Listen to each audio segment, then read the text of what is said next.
होके मायूस ना यूं शाम की तरह ढलते रहिए। जिंदगी एक भोर है, सूरज की तरह निकलते रहिए। ठहरोगे एक पैर पे तो थक जाओगे, धीरे धीरे ही सही मगर चलते रहिए। न्यू ईयर भी जा चुका, आज 8 जनवरी हो गई है।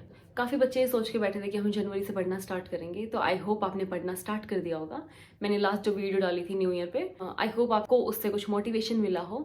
और मैं एक बात बताऊँ आपको, मैंने मेरी ज़िंदगी के इतने साल निकाल दिए, मैंने कभी न्यू ईयर सेलिब्रेट नहीं किया, क्योंकि ना मैं अच्छे से पढ़ती थी और ना मैं सेलिब्रेट करती थी। लेकिन मुझे ज़िंदगी का पहला मौका मिला सेलिब्रेट करने का, और मुझे रोना आ गया था ये सोच के कि हमेशा क्या होता था, न्यू ईयर पे मैं बैठ के सोचती थी कि मैं पूरे साल कुछ नहीं पढ़ी हूँ, क्या अब मुझे पढ़ना चाहिए, क्या मेरे इतने ड्रॉप हो गए, अब मुझे करना चाहिए।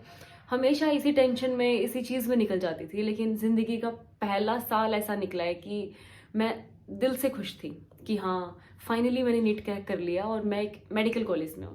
क्योंकि मैं हमेशा यही सोचती थी, कुछ भी चीज़ें होती थी ना, मैं हमेशा यही सोचती थी कि कॉलेज लेके ही सेलिब्रेट करूँगी, MBBS में एडमिशन होने के बाद ही मैं ये चीज़ सेलिब्रेट करूँगी। तो पढ़ो यार, तुम भी पढ़ो।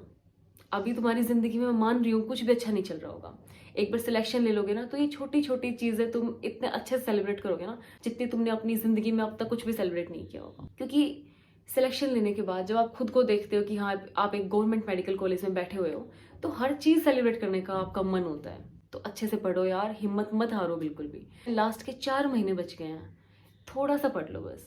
जो भी चीज़ आपने ड्रीम की है ना, वो सारी चीज़ें आपको मिल जाएंगी। फिजिक्स तो ऑलमोस्ट बच्चों की वीक होती है जो बायो लेके बैठे होते हैं, लेकिन फिजिक्स में भी अच्छा स्कोर चाहिए जिससे सिलेक्शन ना रुके हमारा। तो उसके लिए हमें क्या करना है, आपने अगर अब तक कुछ भी नहीं पढ़ा फिजिक्स में, तो आप एटलीस्ट कुछ यूनिट्स में आपको बता रही हूँ, एटलीस्ट आप ये तो कर लेना ताकि आपका एक सेफ स्कोर आ जाए। पर मैं आपको बता दूं कि मेरे टाइम पे ऐसा नहीं था कि मैं जो आपको यूनिट्स बता रही हूँ मैंने सिर्फ यही पढ़ी थी, ऐसा कुछ नहीं था। मैंने पूरा पढ़ा था, क्योंकि मेरा कहीं ना कहीं ये मानना है कि आप 4-5 यूनिट अगर करते हो, तो मैं ये नहीं कह रही उनसे क्वेश्चन नहीं आएंगे, उनसे भी क्वेश्चन आएंगे, लेकिन जो यूनिट्स आप छोड़ देते हो ना, उनसे इतने इजी क्वेश्चन आ जाते हैं कि बाद में आपको रिग्रेट होता है कि काश मैं ये भी पढ़ लेता। जैसे इस बार EM वेव एक यूनिट है, तो इस बार उसमें से 2 क्वेश्चन आ गए, और वो इतनी छोटी सी यूनिट है, उसमें टोटली 3-4 फॉर्मूले हैं, बस आपको फॉर्मूले देखने हैं, थ्योरी वोरी तो कुछ है नहीं, उन फॉर्मूलों से ही क्वेश्चन आ गए थे। मेरा मानना तो यही है कि आप यूनिट्स मत छोड़ो, बट फिर भी अगर किसी ने बिल्कुल भी नहीं पढ़ा अभी तक और वो चाहता है कि पहले एटलीस्ट मैं जो हाई वेटेज वाली यूनिट्स है पहले वो कर लेता हूँ। देखो, यूनिट एंड डायमेंशंस में क्या है कि आपको सिर्फ PYQs और उसके फॉर्मूले देखने हैं, उसके अलावा कुछ नहीं करना। इस बार भी इस यूनिट से 4 क्वेश्चन आए हैं, तो एक बहुत छोटी सिंपल सी यूनिट है, थोड़े से फॉर्मूले और PYQ सोल्व करने से आपके 16 नंबर आपको मिल जाते हैं। देखो, अगर आपकी फिजिक्स वीक है ना, तो सबसे पहला जो पॉइंट होता है वो होता है PYQ सोल्व करने का। अगर आप PYQ सोल्व कर लेते हो ना, तो आप अपने कहीं ना कहीं वो 50-60 नंबर तो अपने सेव कर ही लेते हो। क्योंकि पता है क्या होता है, फिजिक्स के क्वेश्चन सबसे ज्यादा रिपीट होते हैं, सबसे ज्यादा। और ऐसा भी नहीं है कि अलग अलग डिजिट्स के साथ, कुछ क्वेश्चन तो बिल्कुल एज इट इज ऑप्शंस के साथ भी सेम होते हैं। मेरे टाइम पे भी 2 क्वेश्चन बिल्कुल सेम रिपीट हुए थे। तो बहुत जरूरी है कि आप PYQ सोल्व करो। तो PYQs के लिए जो बेस्ट बुक मुझे मिली है, मैं आपको दिखाती हूँ एक बार। तो ये वो बुक है, इसमें 17 ईयर्स के सोल्व पेपर गिवन है, तीनों सब्जेक्ट्स के। यहाँ पे वेटेज गिवन है फिजिक्स, केमिस्ट्री और बायोलॉजी का भी। यहाँ पे 2010 से लेके 22 तक जितने भी क्वेश्चंस पूछे गए हैं यूनिट वाइज, वो सारे गिवन हैं। उसके बाद जैसे ये क्वेश्चन पेपर है, लास्ट में इसकी OMR शीट गिवन है और पूरा अच्छे से एक्सप्लेन्ड इसके आंसर्स हैं। ये इसकी आंसर की है, जिसमें चैप्टर नेम भी गिवन है, साथ में टॉपिक नेम भी गिवन है, जिससे आपको पता चले कि हाँ, आपका पर्टिकुलर कौन सा टॉपिक वीक है, तो आप उस टॉपिक में ज़्यादा मेहनत करो। तो ये सारे 17 ईयर्स के पेपर गिवन हैं, और इसके लास्ट में 2 सैम्पल पेपर गिवन है विद सोल्यूशन। तो इस बुक का लिंक मैं आपको डिस्क्रिप्शन में दे रही हूँ। इलेक्ट्रोस्टैटिक्स और ग्रेविटेशन एक जैसे हैं, तो वो कर लिया तो वो भी आ ही जाएगा, बस फॉर्मूले में थोड़े चेंजेस हैं उसमें। और करंट इलेक्ट्रिसिटी, तो आप 3 इंस्ट्रूमेंट है गिनती के, वो कर लो, सारे फॉर्मूलाज देख लो, PYQs कर लो। और इस बार टोटल 8 क्वेश्चन आए थे, मतलब इलेक्ट्रोस्टैट्स और वो मिला के। और ग्रेविटेशन की अगर बात करती हूँ तो 2 क्वेश्चन आए थे। उसके बाद अगर हम बात करें तो आप काइनेमेटिक्स कर सकते हो। काइनेमेटिक्स में भी गिनती की वो 3 इक्वेशंस हैं, उन्हीं से क्वेश्चन आजू बाजू करके पूछ लिया जाता है। काइनेमेटिक्स के क्वेश्चन देखने में आपको लगते हैं कि सोल्व नहीं होगा, लेकिन जब आप उसकी पूरी स्टेटमेंट पढ़ते हो, यूनिट्स नोट करते हो कि जो जो गिवन है, तो बहुत ईजिली वो समझ आता है कि वो उन 3 इक्वेशन से सोल्व हो रहा होता है, या फिर उनको आपस में मर्ज करके थोड़ा सोल्व हो रहा होता है। इस बार भी काइनेमेटिक्स से 3 क्वेश्चन आए थे। नेक्स्ट अगर हम बात करें तो मैग्नेटिज्म और मैग्नेटिक इफेक्ट, इस बार इसमें से 4 क्वेश्चन आए थे। मतलब कुछ फॉर्मूलाज देख के आप अपने आराम से ही 4 क्वेश्चन कर सकते थे। नेक्स्ट अगर हम बात करें तो हमें ऑप्टिक्स से काफ़ी डर लगता है, रे ऑप्टिक्स और वेव ऑप्टिक्स। तो इनमें से भी वेव ऑप्टिक्स तो काफ़ी इजी से है, उसमें से इस बार एक क्वेश्चन पूछा गया था।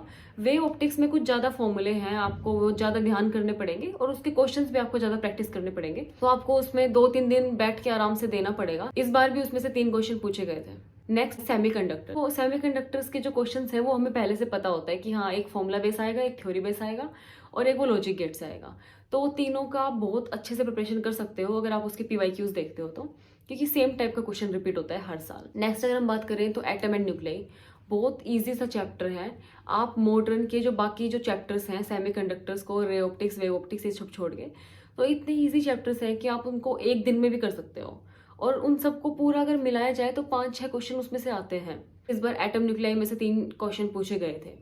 तो ये जो सारे चैप्टर्स हैं ये वो मैंने इसमें जैसे रोटेशन वगैरह इंक्लूड नहीं किया, थर्मोडायनेमिक्स इंक्लूड नहीं किया, क्योंकि रोटेशन सबसे हार्ड चैप्टर है, सबको पता है कि सबसे हार्ड चैप्टर है। मैं भी लास्ट के दिन तक बस यही सोची थी कि पढ़ूं नहीं पढ़ूं, लेकिन मुझे ये था कि मुझे एक भी अपना चैप्टर छोड़ना नहीं है, चाहे कितना भी करो थोड़ा सा, लेकिन करना जरूर है। तो इसलिए मैं रोटेशन भी पढ़ के गई थी, मैंने काफ़ी क्वेश्चन भी उसके सोल्व किए थे। मैं यही बोलूँगी कि अगर आपकी बिल्कुल भी प्रिपरेशन नहीं है ना इस टाइम पे, और आपको लग रहा है कि आप नहीं करोगे कुछ भी, तो एटलीस्ट ये यूनिट्स तो कर ही लेना, आपके 120-30 नंबर तक तो हो ही जाएंगे इससे। लेकिन कोई बच्चा ऐसा है कि नहीं मुझे ज़्यादा स्कोर करना है, तो भाई आपको तो एक भी चैप्टर, एक भी यूनिट, कुछ भी नहीं छोड़ना, आपको सब कुछ पढ़ना है, अच्छे तरीके से पढ़ना है, काफ़ी क्वेश्चंस प्रैक्टिस करने हैं, पीवाईक्यू सोल्व करने हैं आपको। न्यू ईयर के उससे बाहर निकलो, न्यू ईयर जा चुका है, तो अब बिल्कुल टाइम वेस्ट मत करो, बस लग जाओ बिल्कुल अच्छे से। और मुझे कमेंट्स में बताना कि आपको नेक्स्ट वीडियो किस पे चाहिए। बाकी मैं वीडियोस अब बहुत कम बनाऊंगी क्योंकि मेरे खुद के एग्जाम आने वाले हैं, तो यही वीडियो देख देख के मोटिवेट होते रहना, ठीक है। स्टार्टिंग के जो 1 घंटे में जो कमेंट्स आएंगे मैं उनका रिप्लाई करने की पूरी कोशिश करूंगी। बाकी best of luck for your preparation और बाय बाय।